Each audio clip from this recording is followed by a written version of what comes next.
Death Beach by Michael McStay, with Peter Vaughan, Mary Miller, David King, Stephen Thorne, and Joe Dunlop.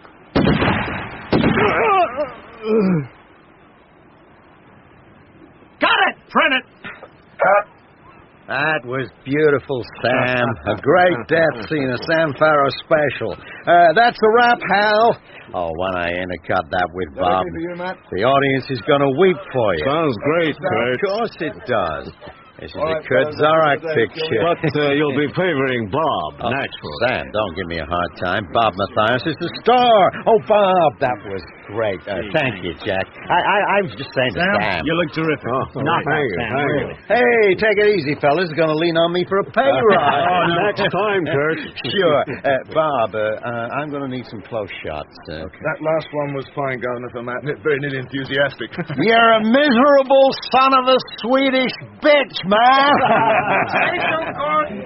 Yeah, do you know how many times Matt and me have worked together? I never saw him happy. Right. Hal, tomorrow we go to the beach for the landing sequence. You wrapping this vacation completely? Right. Now, listen to me. Tonight, you all have dinner with me, okay? Oh, great. You too, Hal. Bring Maggie, okay? Thank you, Governor. Yeah, tonight we'll all get a little drunk. Wash some of the goddamn dust out of our throats, huh? Right, gentlemen, that is a complete wrap on this location. Tomorrow we set on the beach for the landing sequences. Wrap the old bloody film as far as I'm concerned. Something to say, Peter? Oh, the whole bloody setup stinks. Living in those porter cabin things, no fresh water flies in the cars. You want to try some of them cigars Matt smokes? Yeah. Trick I picked up on Kurt's African movies. Makes me feel a mite groggy, but it knocks the hell out of the mosquitoes. Okay, Matt, we all know about how many times you and Zorak have worked together. Sometimes it gets a little rough, but then Kurt always likes to work with men. You think you're so tough. I'll knock your head off, you cocky bastard. All right, Peter, that's enough. So the conditions on this godforsaken lump of Scottish rock are lousy, but the money's good. If anybody doesn't like it, they can quit now. A lot of people want the work. You think this is rough? You should try staying at home with my missus. All right, listen, fellas. I'll be in the beer tent in about an hour. If there's anybody there I know, I'll buy them a drink. Right. Hey, did you hear about the little blonde who's been 6 weeks on a Kurt Zarak movie? She goes to the producer and she says, "Listen, who do I have to sleep with to get off this picture?" I would have done, Fran. There isn't a man on this unit who wouldn't have done if he'd had half a chance. Then what stopped you, Kurt, darling? Too damn busy making a Kurt Zarak movie. Too damn busy being Kurt Zarak. Oh, you think that's easy? Take it easy, Sam. Believe me, Bob, I know. You have to work at staying on top in this business. Oh, so how come you're playing the bit parts now if you know so damn much? Hey, relax, both of you. Now, don't any of you be fooled by having your name in lights. In this business, it's the director, me, who can make or destroy you. And the cameraman? Right, Fran. You know Matt's in love with Fran. Oh, no. Oh, yeah. You're the cameraman in love with you, and you're holding most of the aces. And Matt is in love with you, all right. Aren't we all? Wouldn't every man at this table like to crawl into the hay with Miss Parker? Well, I wouldn't, Fran, but then, you know. Oh, we all know about you, Jimmy. Look, I'm sure we're embarrassing Maggie with all this silly talk. Oh, no. There isn't one of them man enough to match his words with the deeds. Oh, thank you, Francis. Sorry, Hal. I guess with you, I wasn't woman enough. Well, it's nothing I'd care to discuss over dinner. Right again, Hal. Always the nice guy. Too damn nice, which is why you're still a first assistant when a pig like me's been on top of the heap for years. Gonna stay there. Too damn right. Now listen to me. There's a reason why you're here. Death Beach is going to be a great movie as big as any I ever made. Yeah. Bob, after this, you'll be able to name your own salary. That's if I don't cut you to ribbons in the editing. Sam, what can I say? We've done too many movies together that you know me better than I know my own self. But on this one, believe me, you've even surprised me. If you never make another picture, this one could be your epitaph. Jimmy, Jack, just beautiful. Does he mean me or my performance? I mean your performance, goddammit, Jimmy. What the hell a Limey Queen is doing on my picture, I do not know, except your old man up on that screen. Maybe Matt's in love with me, too. Yeah, Matt is a genius, and I have a great crew. Hell, you Brits are the best in the world if you'd stop complaining the whole goddamn time.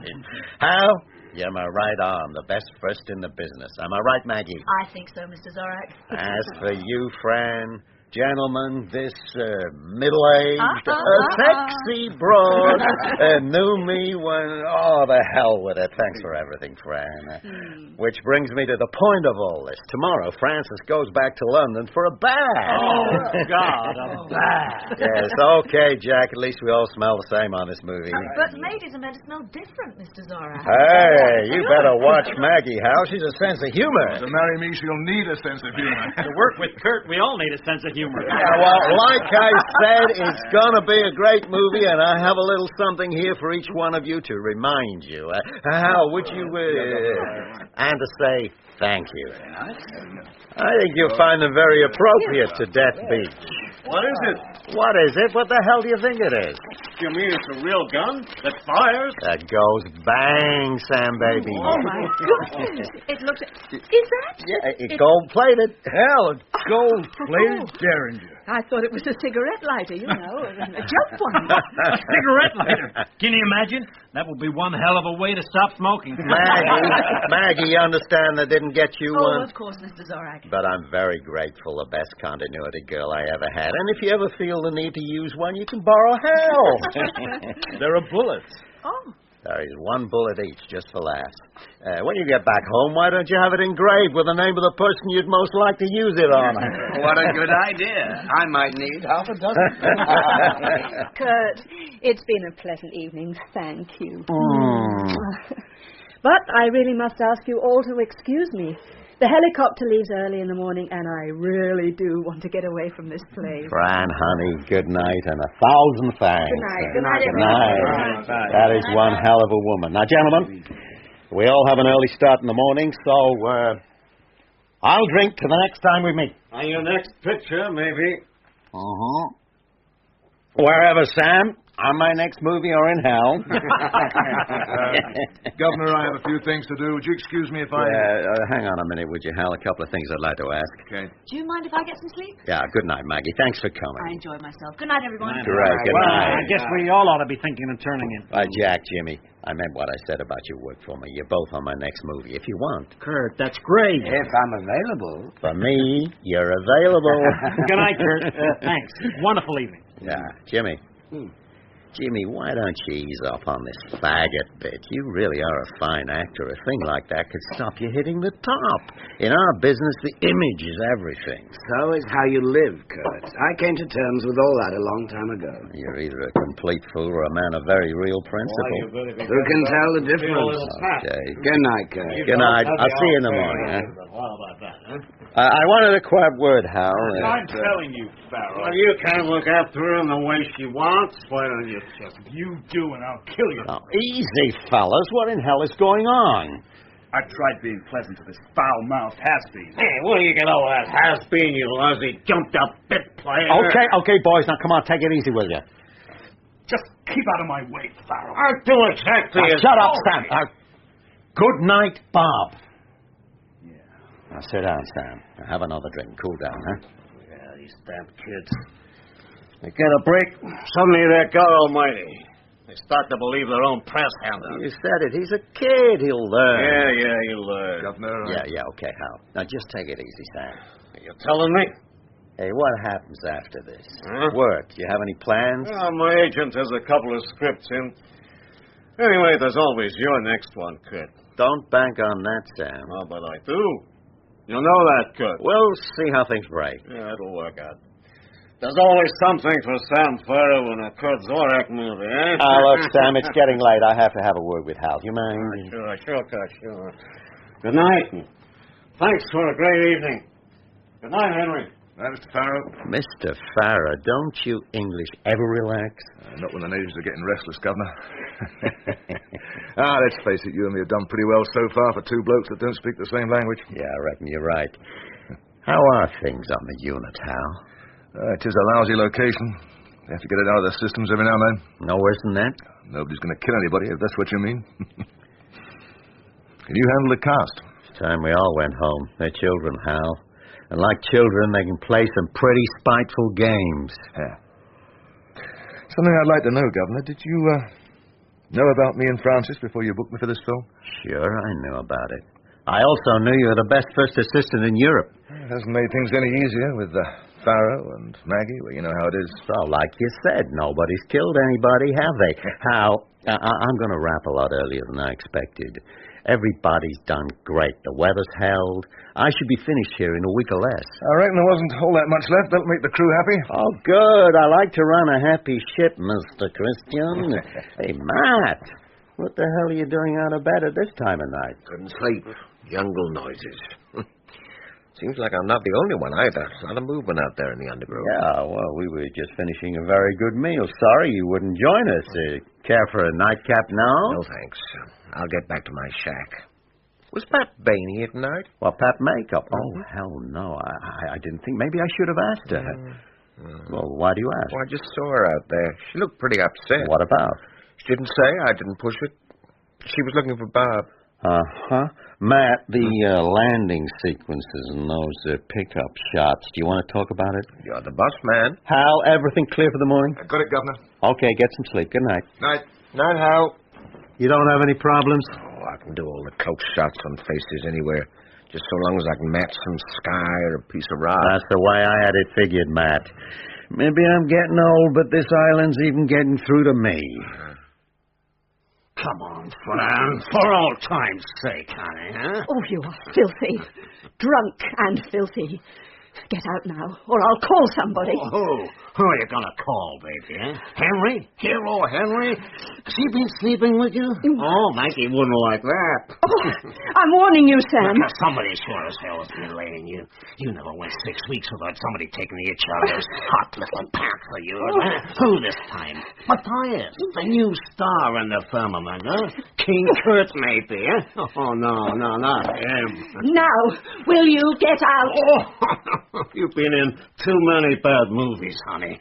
That thing has to be loaded to be effective. It is loaded, and I'll use it if you don't get out of here. Oh, I get it. You want the whole rape scene, huh? Is that what you need to turn you on?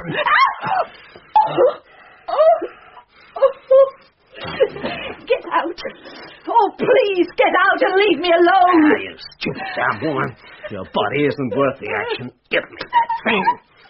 You couldn't pull that trigger if your life was at stake.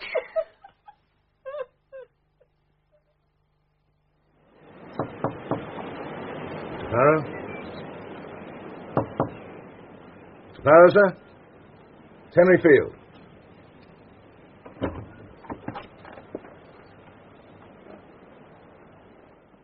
Bob? Love me? I'm sorry, Pap. Do you want me to go? Bob? Where are you going? I won that bastard. Oh, Bob, please don't do anything silly. He's just a sick old man. Come back to bed. I told him I would kill him. Oh, God.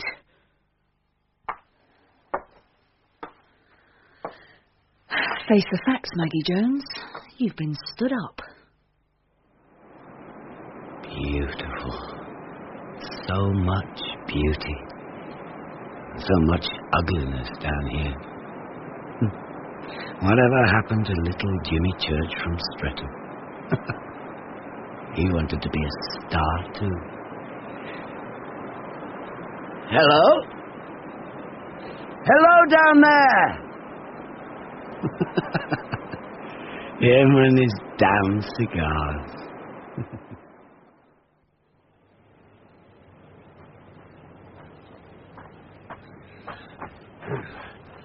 Who's there? Oh? Who's that? You bastard! Foul! Yeah, what is it? Oh. What the hell's going on? Francis. Hey, Fran. Mm-hmm. You slept.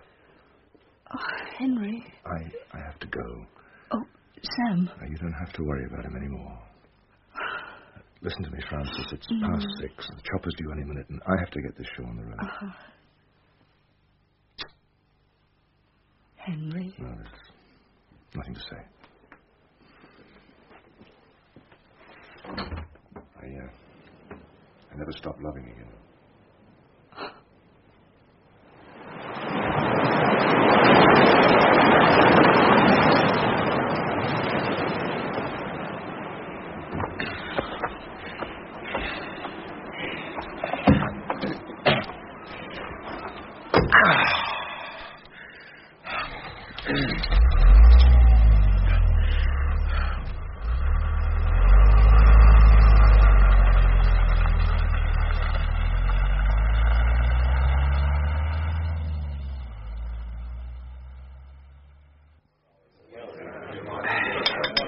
Hal, I've never seen you looking so rough. Don't worry about it, Governor. I'll pull myself together before I face the troops.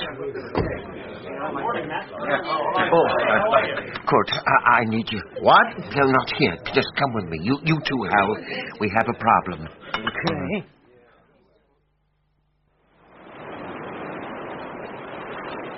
Dear God. That's a hell of a messy way to do it.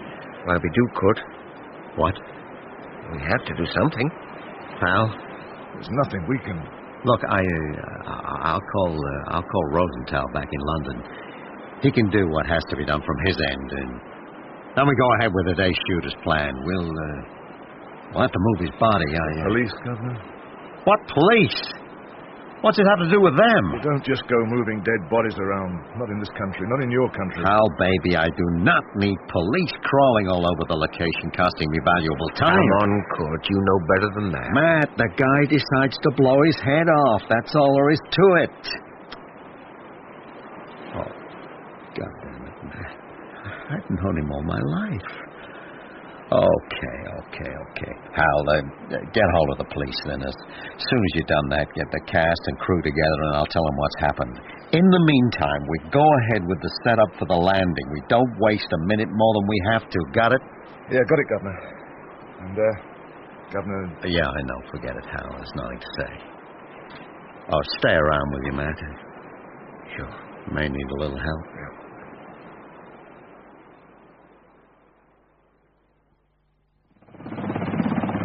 Good day, gentlemen. My name's Field. I'm the first assistant director. Good day to you. Inspector Coleman, and this is Sergeant Astor. How do you do? Sorry to drag you out of this godforsaken place. Not at all. I've been longing for an excuse to get here. Pity I had to come on such sad business. Mr. Zorak, the director, won't be long, sir. He'll have heard your chopper. Well, we'll get the unpleasant part over while we're waiting. May we see the body, Mr. Field? Yes, of course. It's down on the beach. It's a bit of a scramble down. Who found the body? Matt Matchelson, our lighting cameraman. Well, the press never mentioned him. Heard of him? Well, of course, the famous Swede. 2 Oscars, hasn't he? 3. 2 of Monzorek pictures. Oh, you hear that, Sergeant? You're walking with God's map. Yes, sir. I'll remember to watch my step. And who else is on the film, on the acting side? I know about Francis Parker and Robert Mathias, naturally. And didn't I read that James Church was on it? That's right, sir, yes. And there's Jack Tarrant. Now, there you have me. Jack Tarrant? Another American. First film, one of those discoveries from television. Oh. Doing a great job on this, though. Nice bloke, too. Anybody else? Oh, we had Sir Jeremy Walters down for a couple of days doing a little cameo, you know, the sort of thing. Pick up a swift couple of thou, steal all the notices, and nip back to prop up the National. Very impressive. Anybody else? No, not really. Nobody you'd have heard of. Except for Sam Farrow. That's them. Yep. Only 2? They do things differently over here, Kurt. They look very small from up here. I'll be finished in an hour or 2. Finished. I know what you're thinking, Kurt. I'm thinking nothing, Matt. I'm thinking Sam's dead. It's over. Not very good terrain, unfortunately. Thank God he's above tide level. Could be signs of a struggle, sir. Stones kicked over here and there. As you see, difficult. You're looking for tracks. That's it. Just a thought. I'm sorry, Inspector, but we've all been down here this morning. Who? Myself, the Governor and Matt. Oh. And what time was it that you all came charging down here? I couldn't say, really. About 6:30, I suppose. Matt came and found us having our breakfast. What do you suppose Mr. Matchelson was doing down here at that ungodly hour in the morning? We work pretty ungodly hours. Yeah, of course you do. Policemen and filmmakers. Well, Sergeant, what else? He didn't fall down that lot, sir. Happened here. Yes, not much doubt about that. Why do you say that? Well, it's up your street, really, Mr. Field. Question of continuity. You don't blow your brains out up there and then bring them with you all the way down here. I see. And as you can see, sir, his brains are quite definitely down here. Steady on, Sergeant. Nice gun. Pretty. Yes. Now, I wonder where he'd get a thing like that. We all had one, Inspector. Well, they all had one, that is. The stars. I didn't, not the crew. They were a present from the governor. Fascinating. A present? That's a very unusual thing to give, isn't it? Kurt Zorak is a very unusual man. Obviously. I can't wait to meet him. Yes, of course, sir. You should be on the location by now, if you'd excuse me. Yeah, we'll join you in a moment or two. I think we'll let forensic waste their time down here, Fred. Let's meet the great Kurt Zorak. I really am excited, you know. I can hardly wait myself, sir. Yes. Question, Fred. How do you suppose Mr. Farrow would have killed himself if he hadn't been given a gun so opportunely? To hell with him, man. Court. Are the horses ready? Sure. Now, look, Court. Governor, I've got the... Could you give us a moment, Governor? Easy, boy, easy. That's right. Easy. These gentlemen are from the police, Governor. My name's Coleman, Inspector. This is Sergeant Astor. You ride? I do, but... Take that one. She's a fine mare. Well, Mr. Zorak... I'll be an hour, Hal. Right you are, Gov. Mr. Zorak! Hey, come on! I could throw myself under the horse's hooves, sir. Damn and blast the man. He went that way, sir. Give me a hand. Come on, get up! Excuse me. I wonder if you could tell me where the tea trolley is.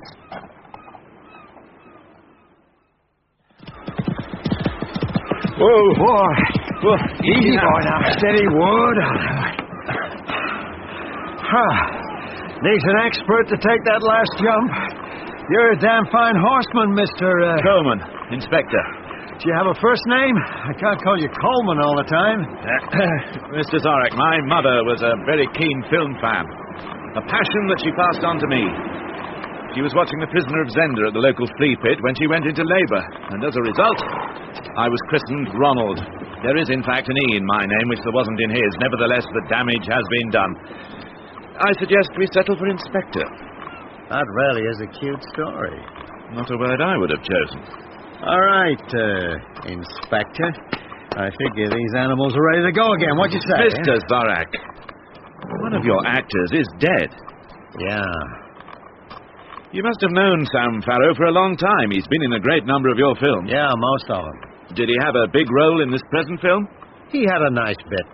Bit? He wasn't playing a leading role? No, he doesn't play the leading parts anymore. It must be very hard for somebody to adjust to less important parts once they've been a star. I wouldn't know about that, but it seems a pretty bum reason for blowing your head off. Yeah, I would have thought so myself. What happened to his career? Inspector, I've known Sam for the past 30 years. Whatever else he was always a good actor and a good friend. If you're looking for dirt on Sam, there are plenty of people around to give you that in spades, but I won't. The gun that was used. I gave it to him. An unusual sort of present. Well, the movie's called Death Beach. A gun seemed appropriate. I gave one to all my leading actors. My sergeant would know better than I, but I'm quite sure that somebody somewhere has broken a few of our rules and regulations regarding the possession of firearms. I bought them in the States. Or regarding the importing of firearms through customs. So sue me. Good publicity. The best. My producer would pay you to sue me. Then perhaps I'll see what can be done. Please. Now, I will have to talk to the whole cast. So that you don't lose more time than is necessary, perhaps I could do that while the crew are busy getting ready. Well, you can use the commissary tent. I'll get Hal to pass the message along. Come on, get up. Come on, get up. Is everybody here now? Yes, that's about it. Where's Miss Parker? She's come back to London. Has she? On whose instructions? She just went. She finished yesterday. The chopper came for her this morning. It didn't enter anybody's head that the situation had altered a little? Well, we didn't know Mr. Farrow was dead. Look, it had nothing to do with her. Well, I seem to remember that she was once married to Mr. Farrow. If you'll excuse me, Gus. Are you all set, Sergeant? Sir? Gentlemen. Oh, and lady. I expect you all know who I am by now. My name's Coleman. I'm a police inspector, and this is Sergeant Astor. Hello, Flower.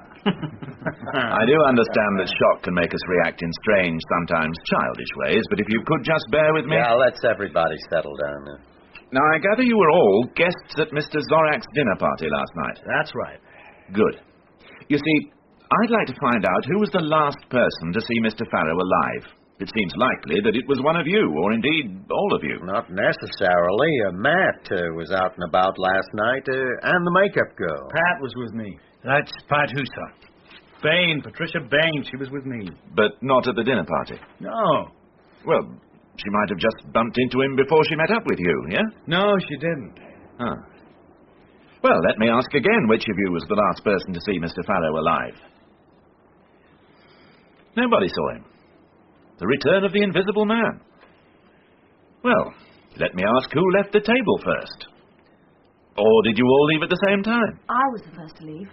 After Francis. Oh, yes, that's right. Miss Parker left first, and then I left. I'm sorry, miss, I don't recognise it. Maggie Jones, I'm on continuity. I see, I'm sorry. Then who left after you? I think it must have been me and Jack. Me first, wasn't it? You stayed back for a while. Only because I didn't want to be seen leaving with you. You know how people talk. Yes, that's quite right, Inspector. I did stay behind for a moment. Fine, and then what happened? Me, I left. So, we're down to 3 of you. Mr. Farrow and you two, Mr. Zorich and Mr. Field. Yeah, we sat around for a while I tried to cool Sam off a bit. Cool him off? Well, there'd been some kind of an upset, you know. No, I'm afraid I don't know. I'd had a row with Farrow. That's what Kurt's trying to tell you. Right, Kurt? Bob, it isn't important. Yeah, damn right it isn't important. Hey, some deadbeat actor decides he's had enough, goes off and blows his brains out. I'm sure that's very sad, but how in hell does it concern any of us? I'm very sorry, but perhaps I haven't made myself clear. You see, I don't believe that Mr. Farrow blew his brains out, as you put it. I believe that somebody else did it for him. Did you see their faces? Yes, pretty much as you'd expect. Tell me. Shock, surprise, naturally. Yes, shock. Miss Jones? Exactly. I thought she'd had the legs clawed from her. What?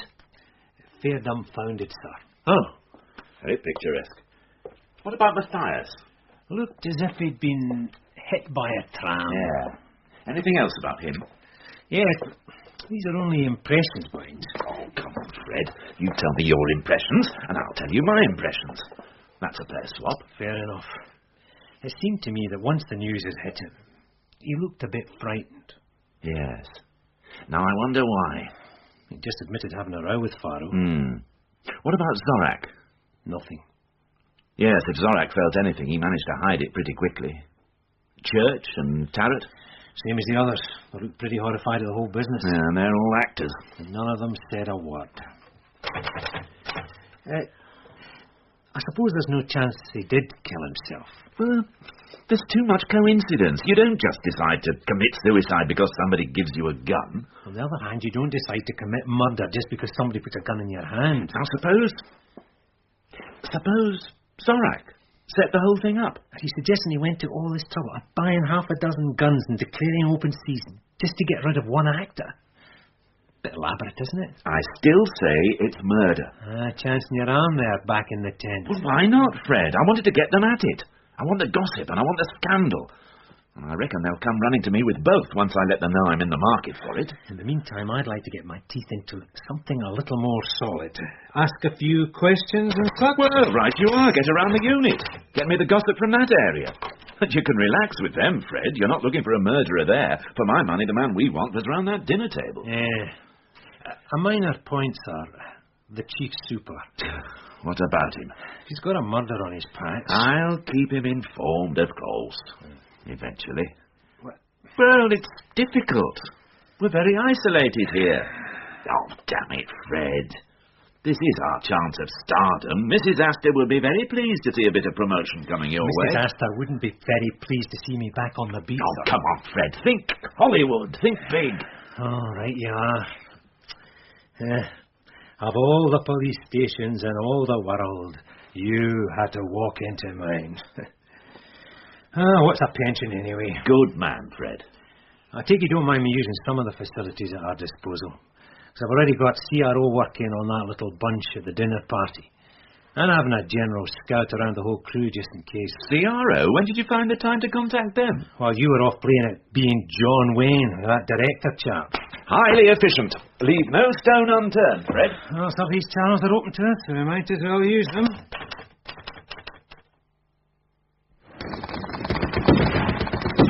a break for it now. Come me, Joe. Now! Okay!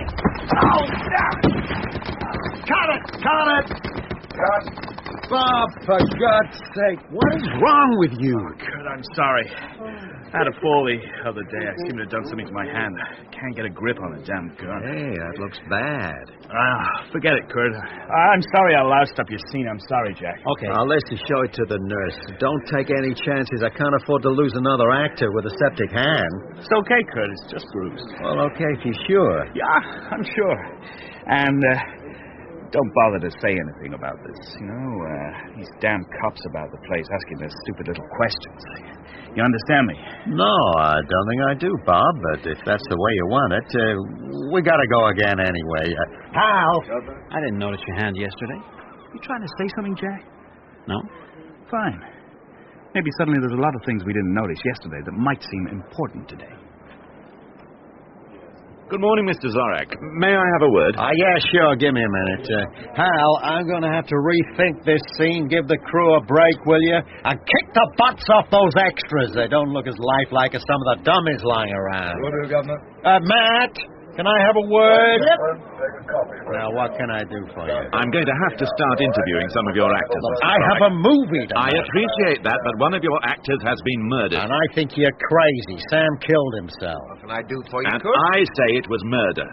I'm sure I don't have to remind you that... Okay. I have a problem on that scene, Matt. I'm going to have to rethink it. Talk with me. Sure. What's the problem? Henry Field will let you know when I can spare an actor. You can talk to him.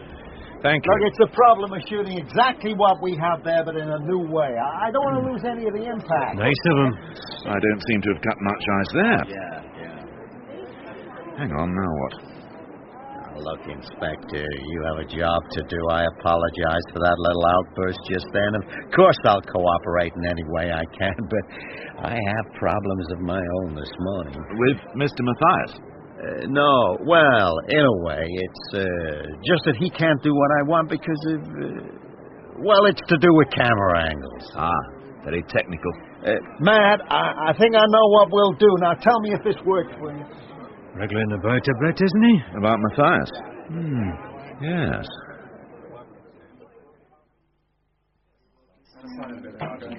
Have a seat. No, I was looking for... No, it's okay. Nobody's sitting there. Well, help yourself. I reckon every other table's full. Yeah. Name's Peter Dobbs, Chief Electrician. I'm Fred Astor. Policeman. Oh, no. That's why you're sitting by yourself. There's only one thing worse than a policeman. That's a policeman on duty. Everybody's got a guilty conscience, and coppers keep reminding you of it. Well, if you've got a guilty conscience, I'll have to wait till I finish my lunch. Is that all you're having? Yeah, food's not bad, but it gets a bit boring. I'll buy you another beer then. Yeah, I'll have a can of light. Could I have a pint of Guinness coming up? Sergeant, excuse me. Yes, miss? My name is Patricia Bain. I'm in charge of the makeup. Yes. Excuse me a second. Could I have a couple of light ales, please? Couple of light ales, yes. Sorry, miss. Better grab your chance while you can, eh? That's all right. Now, what was it you wanted to say? Well, this business about Sam, I wondered if I might be able to talk to the inspector in private. Yes, of course. How about this afternoon sometime? I ought to be on a location, but I could get away at tea break. Would that be... Fine. I'll tell the boss to expect you. Thanks. We're using Mr. Farrow's cabin, by the way. Yeah. Okay. There we are, one can of light. This is Jimmy James, Sergeant Astor. Fred Astor, pleased to meet you. Hello. Jimmy's on sound. One of the reasons you can't hear what's happening in the movies these days. I always thought it was me getting old. Can I get you a beer? No, I'm fine, thanks. I only came over to find out if Pete was mixing it. About what? Well, about who killed Sam Farrow. Okay, Jimmy, I know I cause a bit of aggro every now and then. Yeah, I'm kidding. We've got nothing else to do except sit around and stir it. It's not been a happy film. What's been the problem? Well, we were warned it was going to be a tough location, but there's nowhere off it unless you've got your own private chopper. Yeah, or you can swim. So we sit around drinking and getting up each other's noses. And the Yanks don't help. They're so bloody superior. Seen it all before and worse. Should have been an all-English crew anyway. The union let us down. Altogether a not too happy setup. That's about the size of it. And where does Farrow fit into all that? Oh, Farrow, he's a special case all to himself. He was a pink of the first order. It was his attitude to everybody. There wasn't no one that he hadn't given a rollicking to at some time or other. He had the makeup girl in tears. Yeah, most mornings. drunk. Yeah. There was a night when he cleared this place out with his language. I'm surprised he got away with it. There's no point in wasting daylight time punching up the likes of him. So you wait till the end of the film and then kill him. Sergeant, Sam Farrow had a lousy name.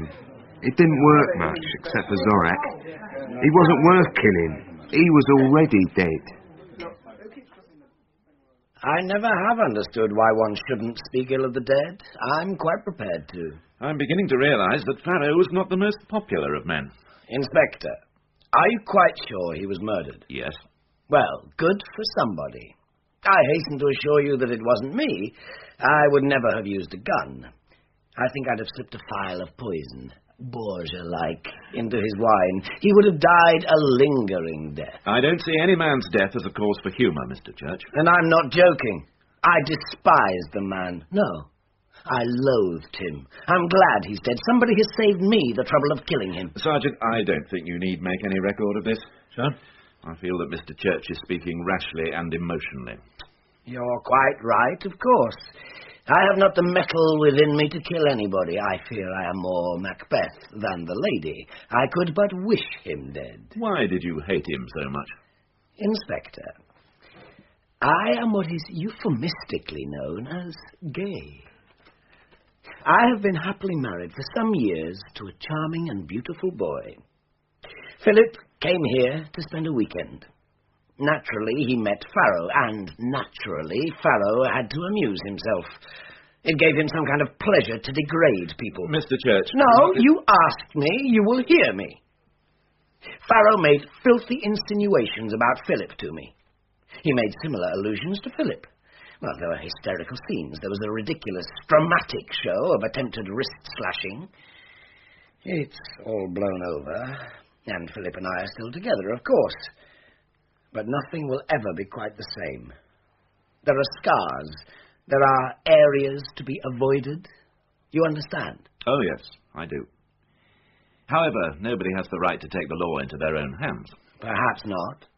You will understand, though, that I'll do nothing to help you find the person who killed Farrow. Perhaps, sir, I should remind Mr. Church about his duties as a citizen.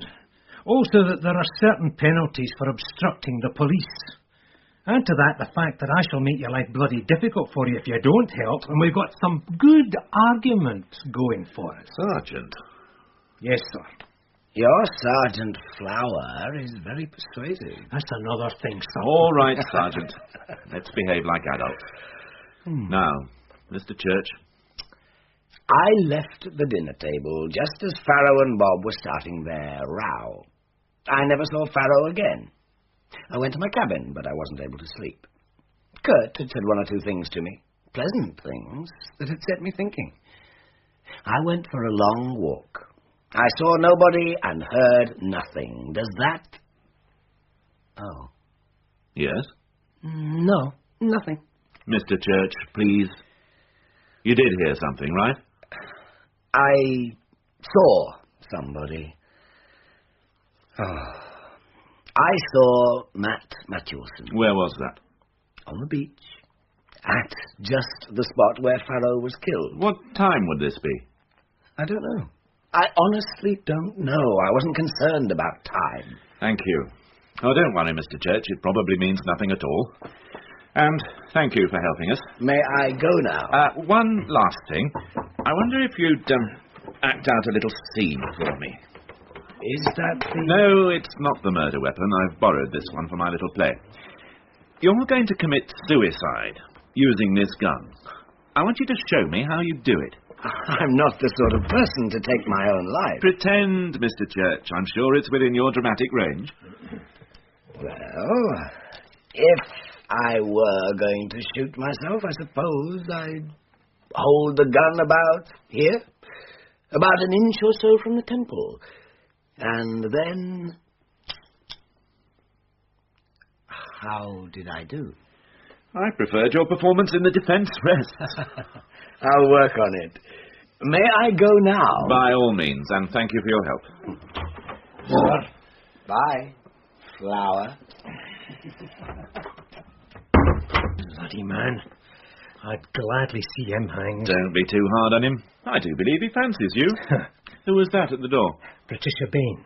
She'd asked to see you, remember? Oh, yes, good. I like it when they come to me. Show her in. Right. Miss Bain? Hello, Miss Bain. Do come in. Have a seat. Thank you. Now, what was it you wanted to see me about? It's about Bob Mathias. Yes? I know what you're thinking about him. Do you? Well, you are, aren't you? Everybody thinks he did this awful thing just because he had a row with Sam and threatened to kill him. But you see, it couldn't have been Bob. Oh? Well, on the night that Sam died, Bob spent the night with me. I see. The whole night? Yes. He never left me until it was time for his morning call. So you see, it couldn't have been him. Obviously not. I understand that you were out and about at the time of the dinner party. Did you see anybody else around? No. Well, just Matt. I was on my way to meet Bob and Matt was wandering around. Did he say what he was doing? No. Oh, you mustn't start to think it was Matt. I mean, he's such a lovely, cuddly person. Well, that's somebody else I can cross off my list. No, Inspector. I know it sounds silly of me, but, well, Matt is just not the kind of person. Somebody is. Well, yes, I suppose, but not Matt. Incidentally, I understand that Mr. Mathias has hurt his hand. Oh, yes, it's nothing really. I think he had a fall. Ah. One last thing. What were your relations with Mr. Farrow? Fine. I mean, he was nothing special one way or the other, just another actor to make up. He never gave you any cause to dislike him? No. Well, he may have made a pass in the make-up chair. Everybody does. I don't remember. Well, thank you again for coming to see us. You've been most helpful. Sergeant? Yeah. Miss Green?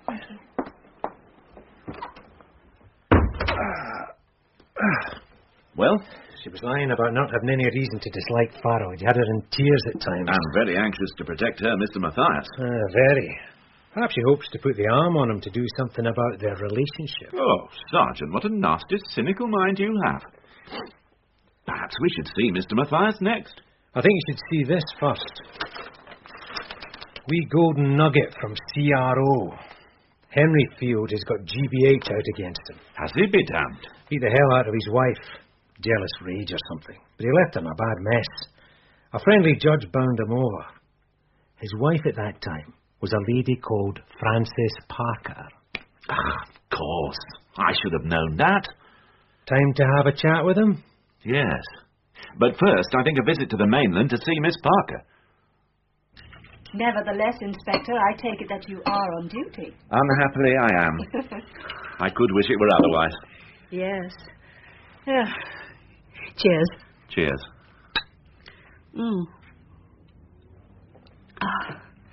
Oh, poor Sam. This is perhaps going to be painful for you. You have a job to do. I was married to Sam, but it was all a long time ago. I shall mourn him as a friend, but that is all. It's your relationship with him over these last weeks that interests me. You are aware that your ex-husband was well and truly loathed by almost the entire unit. I try not to listen to gossip. Our relationship has been nothing less than cordial. What about Henry Field? Excuse me? Well, you were married to Mr. Field as well. Were your relations with him just as cordial? Oh, of course. And why shouldn't they be? Because shortly before your divorce from him, he beat you up in some sort of jealous rage. The press tends to exaggerate. But not police reports nor hospital records. You were badly hurt. And then you will also know that I withdrew all the charges. It was the police who pursued the matter. So, to my question. Our relationship. Have you talked to Henry? I'm asking you. We have remained the best of friends. And I have a great deal of respect for him. You know, Inspector, I really can't make out if you are conducting a police inquiry or writing a gossip column. Can you tell me what happened after you left the dinner party? Did you see or hear anything? I wish I could help you, but I was very tired that night. I had finished a long and arduous location. My only thought was to get to bed. I excused myself early, went directly to my cabin, took a pill, and that is all I can tell you.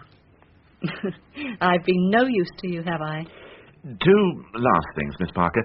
I shall have to ask for your fingerprints. Oh? Is that completely... Yes, I'm afraid it is. And secondly, I'd like you to act out a little scene for me. Oh, what? Don't worry. This is not the gun in question. Now, you're going to commit suicide for me using this gun. I'd like you to show me how you do it. You obviously know how to handle a gun. Inspector, when you have played as many villainesses as I have, does it prove anything? No. Well, now what do you want me to do? Just show me what you'd do if you were going to kill yourself using that gun. Oh! Well, I suppose I would like this. Thank you. Do you know, it's surprising how easy it is to miss holding the gun like that away from the temple. Yes? It's the kick of the gun. You'd be much more likely to maim yourself. You'd be a bit of a mess, no doubt, but still alive. I'll bear it in mind. Well, many thanks for your help anyway. Not to mention the pleasure of your company. I'll send a man up to take your prints. Thank you. And perhaps we'll meet again under happier circumstances. That's a pleasant thought. Goodbye. Goodbye.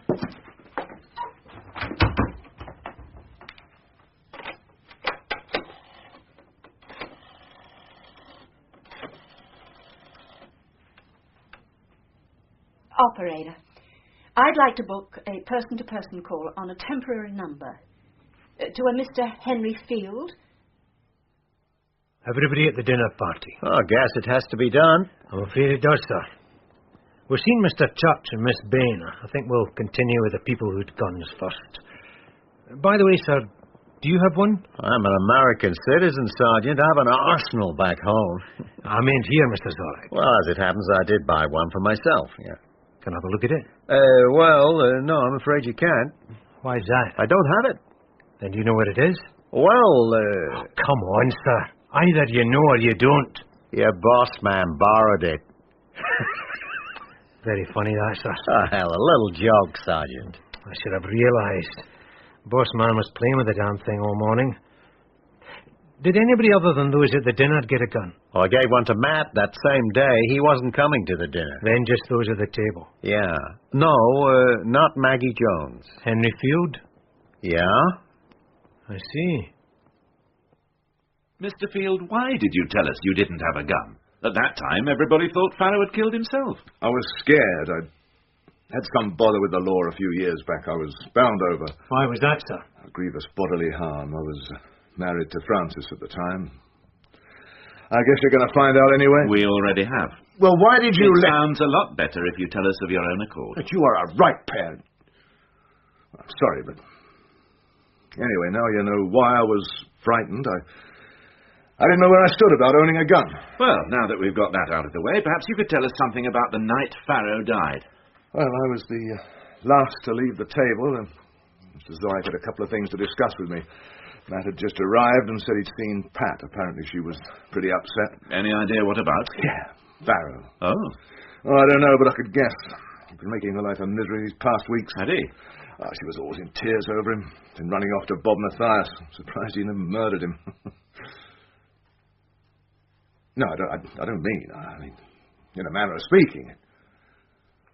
Well, everybody knows they had a row that night, but it's only words, isn't it? What were your own relations with Farrow? It's my job on any movie to keep everything smooth and lovely for the director to do his work, so I love everybody and they all love me. Except for Sam Farrow. I hated that bastard. Along with everyone else. Yeah, but I had a special reason. He destroyed my marriage to Frances. How so? He never got over the breakup of his marriage to her. He never stopped sticking his smutty nose into ours. Finally, our marriage did bust up. It may not have all been him, but he certainly helped a lot. And does Miss Parker feel the same as you? Well, I don't know. I think they stayed on good terms. So, when you left the dinner table, what then? Nothing. I spent the night with Maggie. We're getting married just as soon as this picture's over. And you saw or heard nothing out of the ordinary? Not a thing, I'm sorry. And presumably Maggie, Miss Jones, would say the same. Yeah, look, I know what you're suggesting. I'm not suggesting anything. I shall have to talk to her, naturally, but only to clear the air a little, as it were. If you want to clear the air, I should have a word with our director. Well, I shall, of course. Why do you say that? That's been worrying me. I want to know why he should talk to Farrow about his close-ups and in the next breath tell us to break the location. Don't quite follow. Well, you do all the work on one location at the same time. You can't afford to move backwards and forwards. Even though Mr. Zorek knew he had more work to do on that location, on Farrow, he told us to move on and set up on the next one. Almost as if he knew that Farrow wouldn't be available. Ah, that's very interesting. It just... I shall certainly ask him about that, thank you.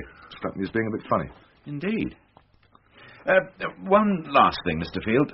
This is one of the guns that Mr. Zorak gave as presents. I'd put the barrel in my mouth and blow my head off. That way, no mistakes. Mr. Church has been talking. Blast. Something amusing you, Sergeant? No, sir. Good. Well, in any case, you wouldn't choose the way that I'm asked to believe Farrow used. No. Farrow knew guns. All the American crowd do. Right, thank you, Mr. Field. You've been a great help. I can go? Yes.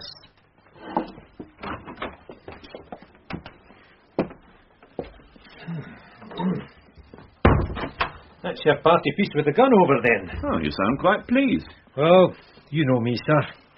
Let's stop playing games and start playing by the book, But at least Field made no bones about how he'd have done it, did he? He could just be telling you that if he was going to fake a suicide, he wouldn't do it the way it was. Possibly.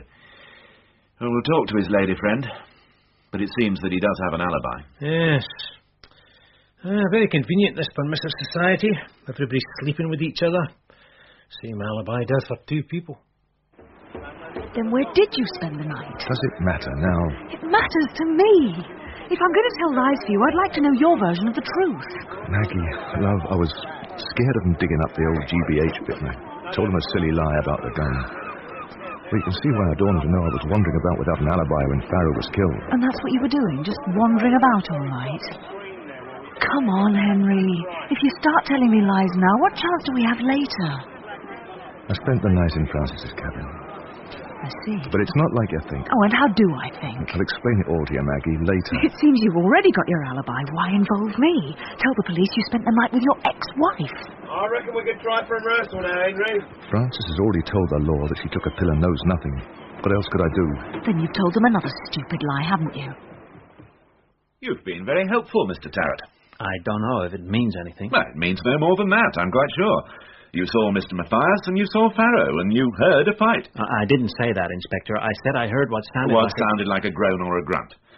Anyway, all that means is that both Matthias and Farrow were out and about at around 2 in the morning. I mean, I wouldn't want to make trouble for Bob or for anyone. I just wanted to help. Which you have. And if you remember anything else... I'll be sure to let you know. Oh, hi, Sergeant. Mr. Tarrant has just been volunteering some information. He's been very helpful. Well, I guess it's not much. Well, every little helps, as the actress said. Thank you again, Mr. Tarrant. Sure. It seems that pretty young lady from Makeup has been lying. Matthias did not spend the whole night with her. A whole lot of people have been lying, I shouldn't wonder. Your lovely leading lady, for a start. Report from forensic on the murder weapon. As you'd expect, Farrow's prints all over it, and Zorak's. As you wouldn't expect, also Miss Frances Parker's. Good God. Can I see that?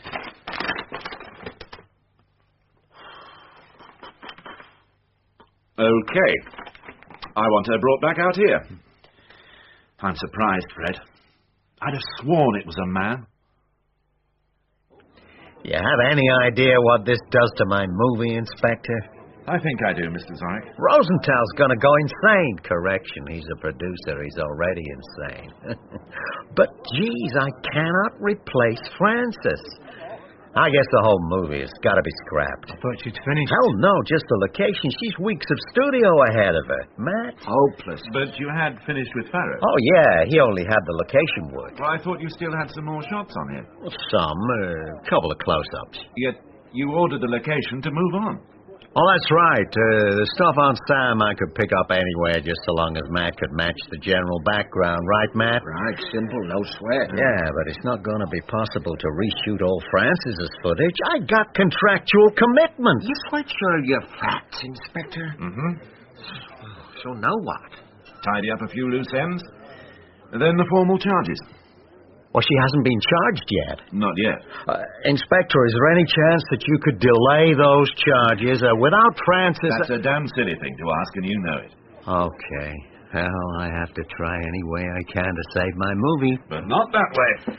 You'll be around tomorrow? I expect so. Will you be my guest around 7? We'll ride together before breakfast. Oh, I really would enjoy that. Great. I'll join you at 7.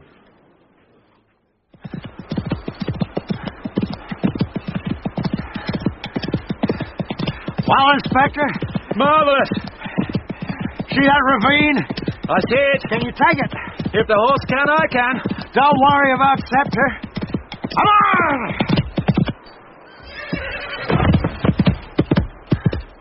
Oh.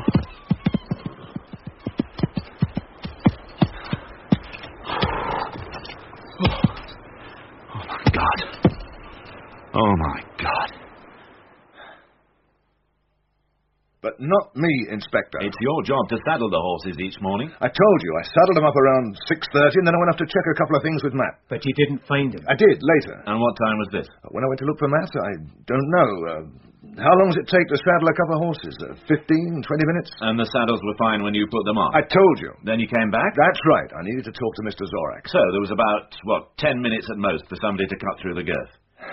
So, if you didn't do it, Mr. Field, somebody acted pretty quickly. And I didn't do it. And don't forget, it was the governor's idea to swap horses. Okay, Mr. Field. That'll do for the moment.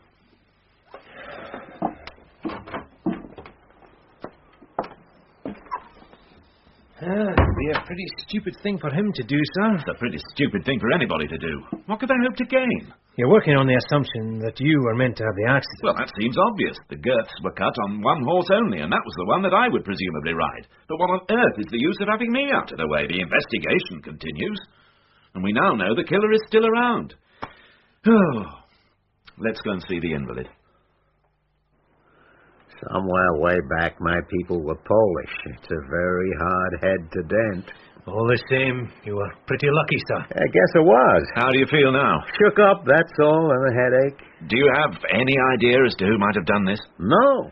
Everybody knows I ride every morning and any time during the day when it suits me.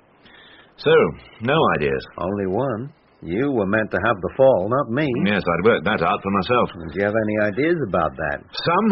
None that make much sense. When will you be back at work? As soon as I can. Tomorrow, maybe. Well, I'll use the time to see a few more people. I may as well start with you, if you're up to it. Well, I thought it was all over. I thought Francis killed Sam. Yes, well, the present circumstances seem to have altered the situation a little. Francis could be in the clear. Or maybe there were two of them, huh? Well, somebody sure as hell cut those girths. Mr. Zorak, let's go back to the night Farrow was killed. What did you do after the dinner party? Well, I went for a short walk with Matt.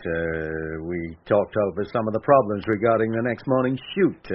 I guess we may have spent something less than half an hour together. Then I went back to my tent. Where did Mr. Matulson go? I have no idea. And what did you do then? Back here, I went over the script. I worked. I don't know. I lost track of time. Did you hear anything or see anything? No, I can't say I did. I was pretty engrossed in my script. Ah. Well, thank you. Well, I'm glad you're all right. It was a nasty fall. Yeah. Now you'd better rest. I'll see you later.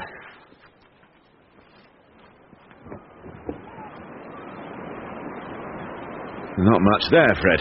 No. I think we see Matthias next. I feel he's got one or two things to answer to. How are things going with Frances Parker? She's on her way. Good. Her presence here might just be the catalyst we need. This horse business has got things jumping, so let's keep them jumping. You've lied. Your girlfriend's lied to us. You've lied to Mr. Zorak. Now I think it's time to tell us what did happen between you and Farrow the night he was killed, don't you? Okay, look. Now, I never made any secret of the fact that I hated that son of a bitch. But I didn't kill him. I went out looking for him that night, and I found him.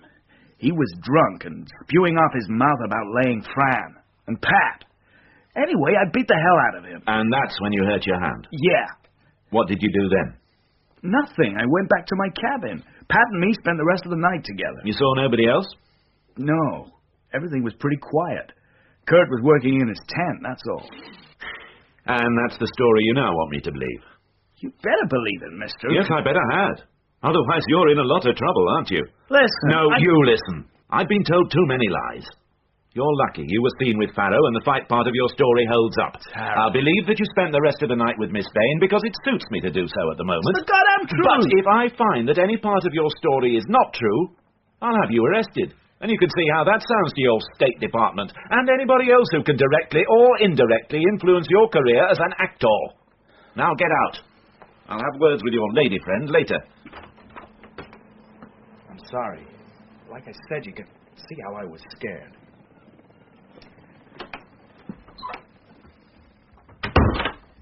Very impressed with you, sir. I think he was finally telling the truth. I should hope so. Yes, I reckon he's in the clear. Which means the makeup girl is too. That'll be Miss Parker. Let's go and frighten the hell out of her as well.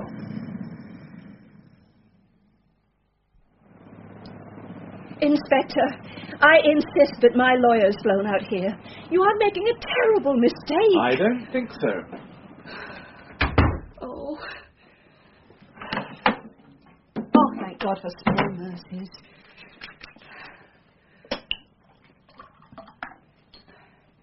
Oh. Yes. Is it okay? Oh, Matt. Okay, Fran, okay. Now, take it easy. Oh, what's happening, Matt? What are they doing to me? Nobody's gonna do a damn thing, baby. Now, just relax. I just fixed myself a very large scotch. It helps. Will you have one? It's all I seem to have. No, I never drink before 6 o'clock. Oh. But I guess it's around 6 o'clock in L.A. Yep. Fran, honey, you don't have to worry about a thing. It's all gonna work out. But my fingerprints were on the gun. I'm going to be charged with Sam's murder. I can't prove anything. But I lied, Matt. Oh, I told such a silly lie. Fran, I will find some way to help. Or be with me when I talk to the inspector. I have to tell him the truth. Tell him nothing. But I have to. I mean, don't you see?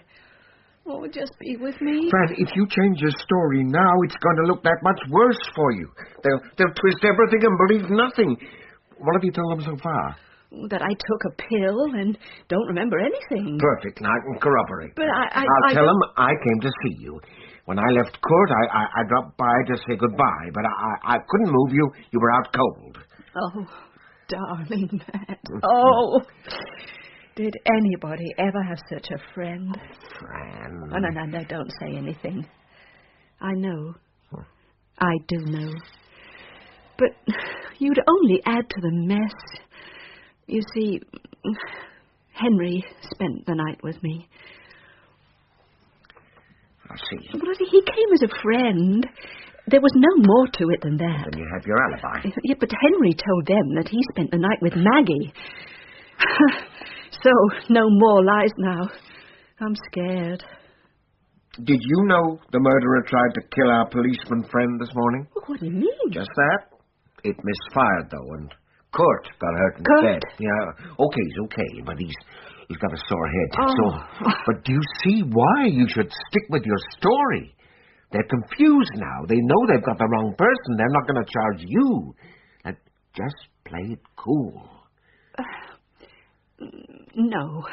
If what you say is true, then all the more reason for straightening everything out now. Oh, just be with me, Matt. Hold my hand. You've been holding my hand for a long time now, haven't you? Yep. Remember my first movie? Oh. Do I ever? Oh, stay my friend, Matt. With me, it's safer that way.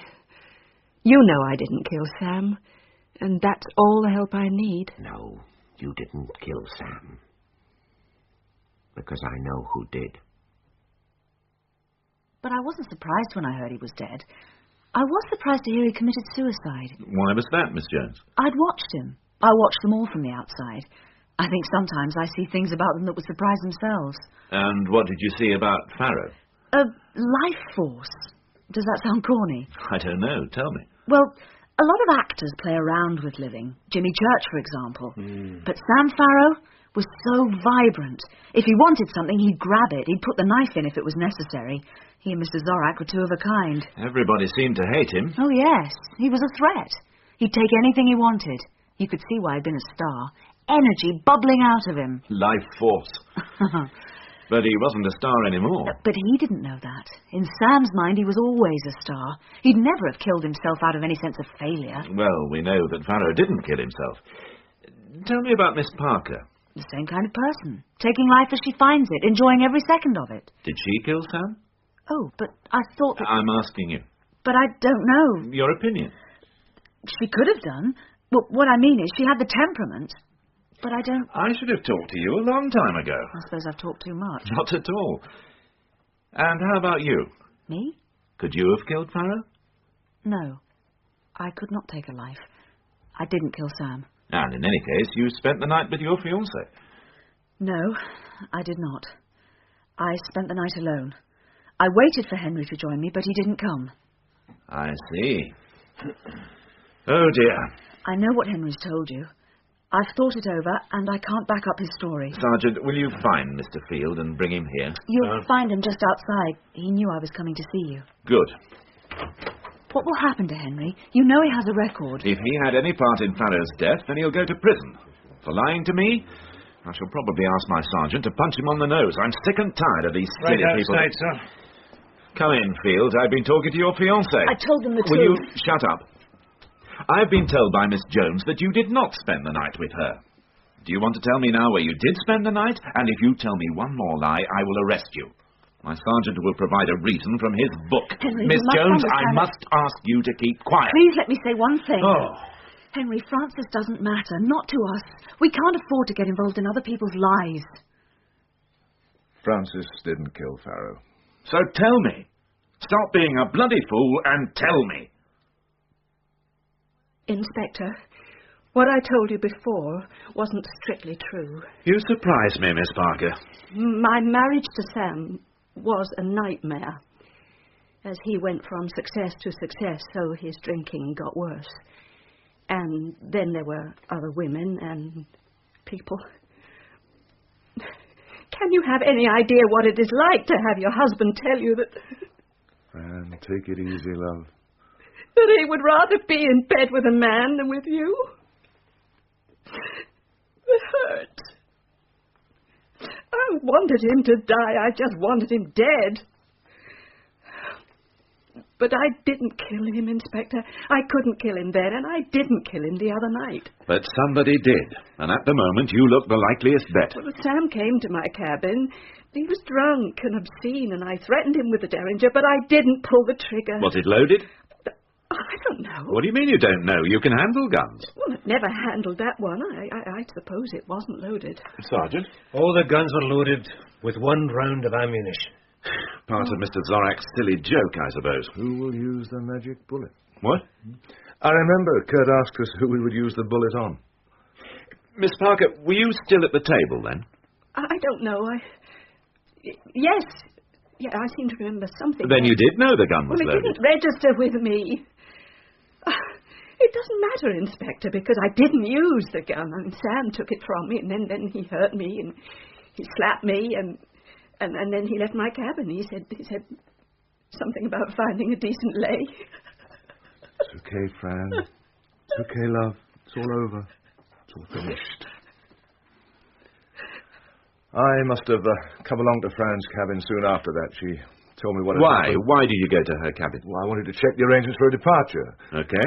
Anyway, she needed help. I did what I could. I poured her a drink, settled her back in bed, and finally I left her to check on the others to see that they had their morning calls. As it happened, everybody seemed to have turned in. No sign of life anywhere except in the governor's tent. Zorak? Yeah. Did you talk to him? You kidding? Nobody disturbs Mr. Zorak when he's working. Then how did you know he was still up? I could see him. His lamp was on. He was working at the table. Does he usually work late at night? Yeah. So, then what? I went back to Fran's cabin. She was asleep. I reckoned I ought to stay with her in case she woke again. I settled down in a chair, and at some time I must have dropped off. And that's the whole story, Maggie. Yes. I woke up in the morning, and, well, that's when we found Sam was dead, and the rest you know. There's still the question of the fingerprints on the gun. Yes, but don't you see, Inspector? Sam took my gun when he left. Well, he must have done. He was drunk, and I was too upset to know what was happening. And when did you think of this? After you told me that my fingerprints had been found on the gun. There was no other explanation. And by that time you told me the first big lie and you were stuck with it. Well, I'm sorry. Well, I'll bet you are. God, you lot make me angry. Well? Me? Yes, you, Miss Jones. What do you make of this? Do you believe it? Well, come on, girl. You blew the gap on them. Do you believe this story? Yes, I do. All right. Let's say I believe it. It's a pity you didn't speak to Zorak, Mr. Field. It could have helped your story. Sergeant, you've got the latest version? Sir. Right. Now get out and say nothing.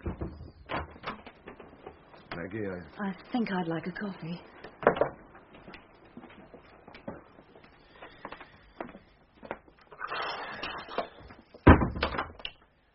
Do you believe them? Yes, I think I do. Damn it, I want to believe them. I need to narrow the field. Leaves the Jones woman without an alibi of any kind. Yeah, but Maggie Jones volunteered this lot. If she'd shut up and backed up Field's story, they'd have both had an alibi that would have taken an awful lot of shaking. And she'd have left Francis Parker in an awful mess still. I mean, if her man had shown any inclination to wander back to his ex-wife... You're sounding a bit woman's own. Yes, damn it all, I know I do, Fred. I've lost my prime suspect and I am floundering. But I believe them.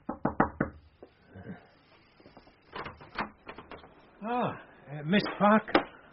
I didn't want to say anything in front of the others, Inspector. But I think you ought to talk to Matt. Mr. Matchelson. Well, I intend to, but why particularly? Because he knows who did kill Sam.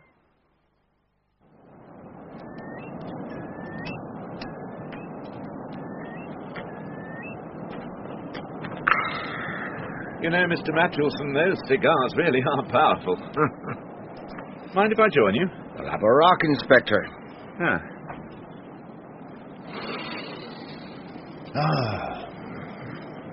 I have quite a few questions to ask. I would figure. You've been talking to Fran? Mm-hmm. So, where would you like to start? At the beginning. You arrived at the dinner party when it was all over and went off for a stroll with Mr. Zorak. Yep. Then what? We talked a while about the next day's shoot, and when Kurt left, I went down there to the beach and sort of took a look around. And that would be when Mr. Church saw you. Jimmy? What was he doing out here? Same as you, he says. Couldn't sleep. Him too. Never ceases to fascinate me how many folk in this business can't get to sleep. There seemed to have been a lot around on the night Sam Farrow was killed. Yep. I guess it must be the nervous tension they work under.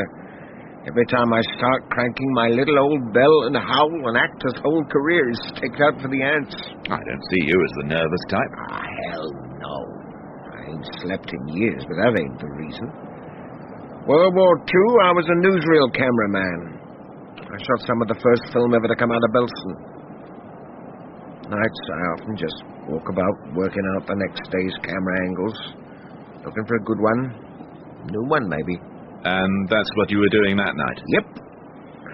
Did you make any arrangement to meet Farrow that night? No. Did you see him at all that night? You sure as hell have got the whole thing wrong, mister. How wrong? You're placed at the scene of the crime and you have no alibi. Now, hold on. Two things. Who said that I didn't have an alibi? Do you? No. But don't you go jumping to any conclusions, mister. Seems to me like you've jumped enough already. And the second thing? I thought you already had your killer. I thought you'd already jumped to a conclusion about Francis. It seems a reasonable assumption. The fingerprints. Do you think differently? That's why you're here. You've been talking to her? Naturally. There were quite a few questions. Yep, a whole heap of questions. And you don't have any of the answers, do you? But you do. Miss Parker told me you knew who had killed Farrow. Yep, I figure I do. You only figure. I thought perhaps... Maybe I'd seen something? Maybe I knew something you don't? Well, maybe I do. I've been in this business one hell of a long time, and I've learned a hell of a lot about the people in it. Me, Kurt, and Sam all arrived in Hollywood round the same time. Just after the war, you didn't ask too many questions about people because, like as not, they were the same as you. Hustlers, conmen, hard-nosed guys who'd seen a lot of action in Europe. Now they wanted some of the golden apples they'd been told grew on the trees in California. Some of us wound up making movies, and if anything got in our way, we moved it. Then Fran arrived out there from England and became part of our lives. She'll tell you that I got her through her first big movie. It ain't true, the director did it for her, but that's the way she tells it. And she got Kurt his big break, and Kurt helped Sam. Since that time, we've all stayed pretty close. Loyal. Loyal enough to cut the girths on the saddle to try and protect Miss Parker? You were there when the ride was suggested? Yep. I cut the girths. I know what you were trying to do. It was a pretty dumb move. It just never made any sense. There's a wind coming up. Hope this weather doesn't break. You haven't told me. Who did kill Sam? Yes, I have. You? Me. Could be. I'll tell you one last thing. Did you ever see a movie I made with Kurt called White Rhino? Yes, I did. You remember the scene in that with the dummy?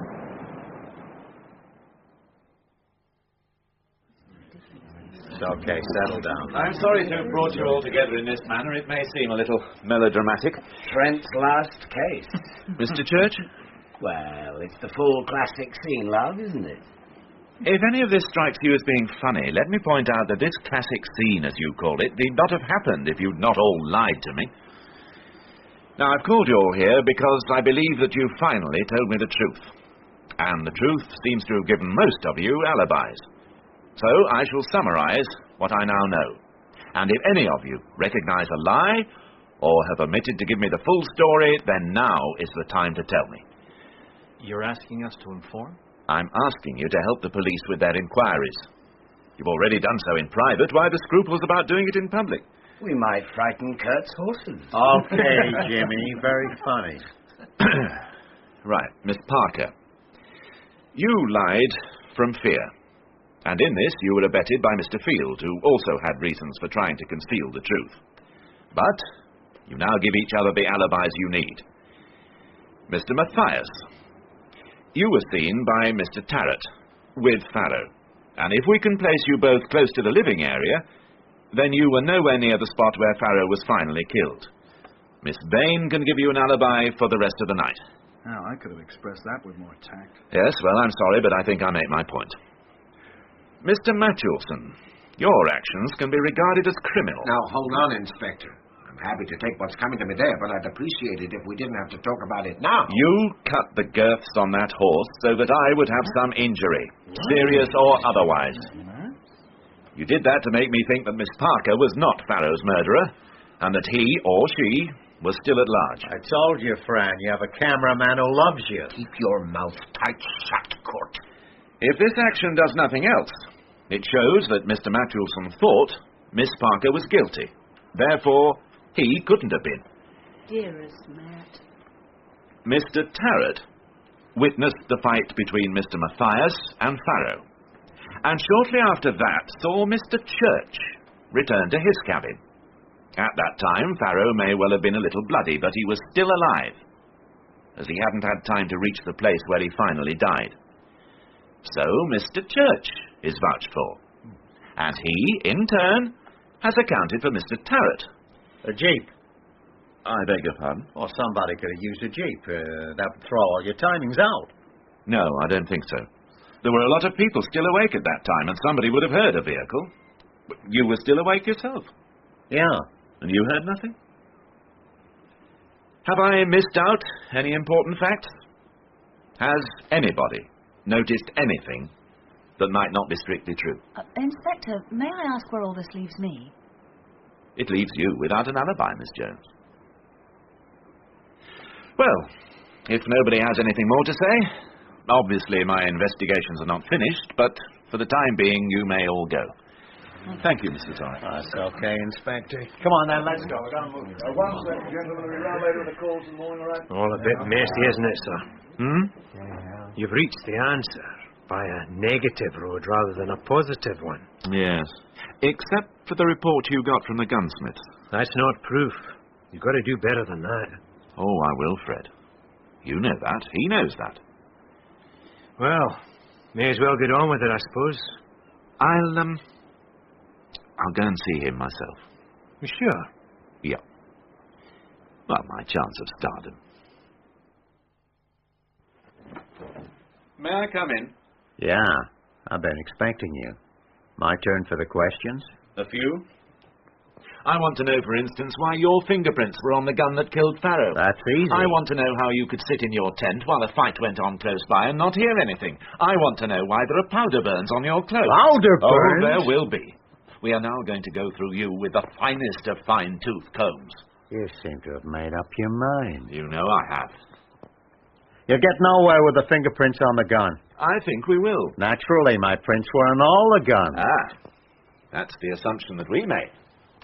When we talked to Lessiter's, the gunsmiths, we discovered that the last thing they would do before placing the guns in the presentation boxes would be to polish them thoroughly. There would be no prints on the guns when they left the shop. So I handled Farrow's gun, maybe to admire the workmanship. No, it was Miss Parker's gun that killed Farrow, remember? Who knows which gun I handled? Church's is still clear of prints. He never took it out of its box. The others are too, except for their own. At the time Sam was killed... What time was that?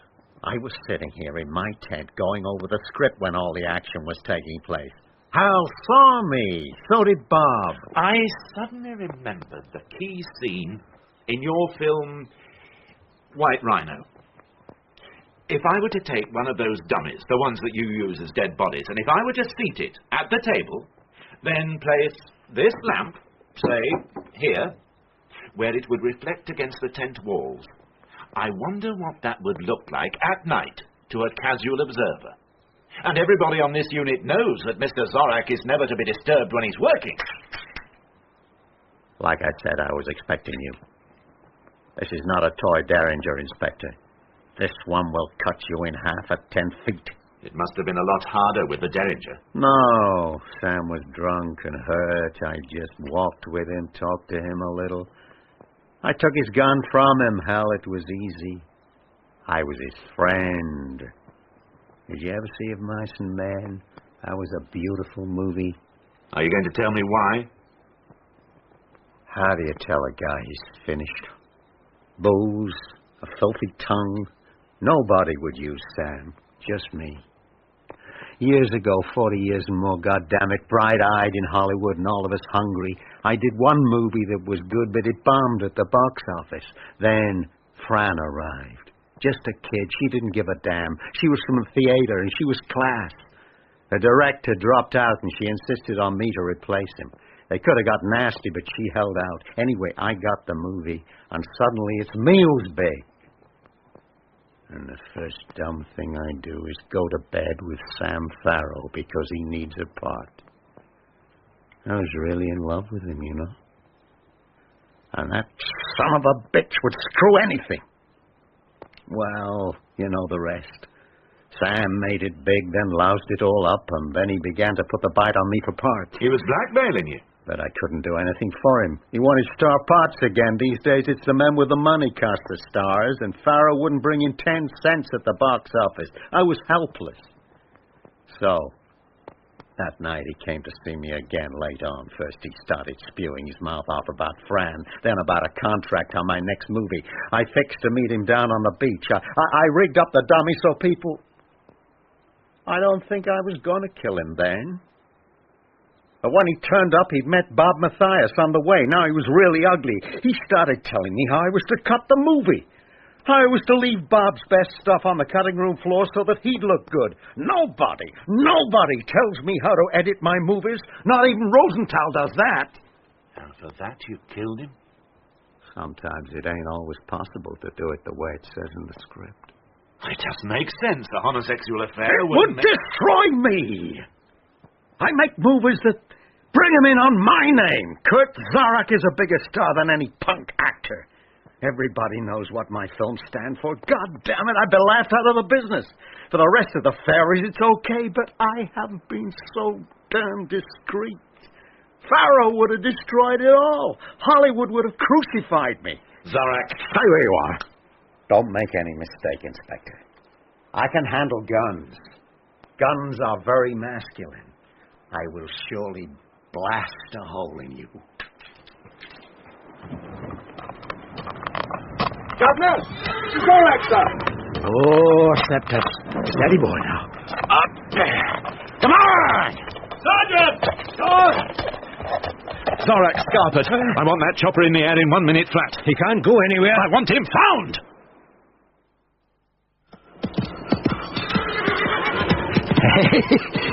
Come on, Scepter.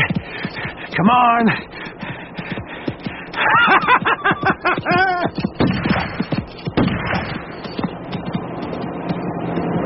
God, he can ride. So what do we do, sir? Sit around up here until the horse drops dead under him?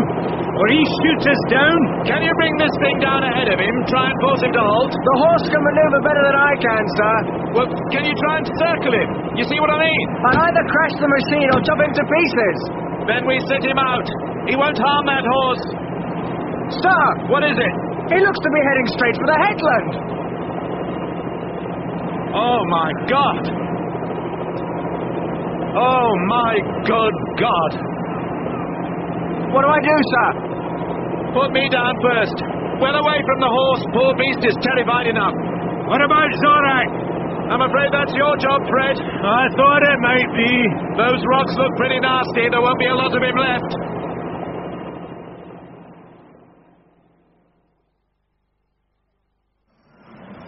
Front office has offered the film to some Hollywood hack. You won't get a credit. That way it stays a Kurt Zorak movie. And millions of pounds of publicity doesn't get wasted. That's about the strength of it. I'll send you a ticket for the premiere. Both of you. Oh, I'd love that. Not me, thanks. I'll wait till it comes on the telly. Oh, he's a disillusioned man, my sergeant. Well, goodbye, Mr. Field. I wish you every success in everything. Would you excuse me a moment? I just want to... Mr. Matthewson? I thought you might like to know. Mr. Zorak never knew how I'd twigged the business with the dummy. If you're talking about the old loyalties, Inspector, I had to ask myself whether he would have let Fran go down for Sam's murder. I think he would have done. Miss Parker, I've been invited to the premiere. I don't think I shall be attending. Oh, of course I understand. But if the producer insists... In this business, the final loyalty is to... The public? The box office, Mr. Ronald Coleman. Someone's been telling tales. Yes, of course. Well, it's been a pleasure. Goodbye. Inspector. Bye-bye. Right, Sergeant. That's a wrap, I think. On our way.